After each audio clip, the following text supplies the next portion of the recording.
সবার অনেক দিনের ইচ্ছা ছিল একবার স্বপ্নের মেট্রো রেলে চড়া। তো আর দেরি না করে সবাইকে নিয়ে বেরিয়ে পড়লাম সেই ইচ্ছেটা পূরণ করতে। সালমান ছিল সবচেয়ে খুশি আর এক্সাইটেড। ওর বিশ্বাসই হচ্ছিল না ওর স্বপ্নটা আজ পূরণ হতে চলেছে। স্টেশনে দাঁড়িয়ে মেট্রোর জন্য অপেক্ষা করছিলাম।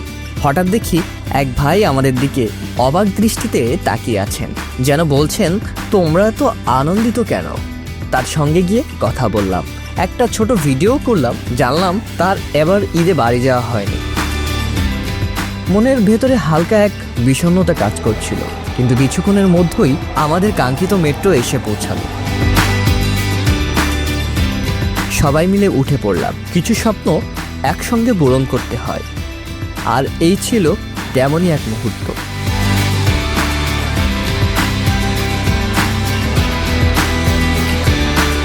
শাহবাগ থেকে ফার্মগেট নামলাম, তারপর সবাই মিলে খাওয়া দাওয়া করে মন ভরে দিনটা উপভোগ করে একরাশ খুশি নিয়ে ফিরে এলাম ঘরে।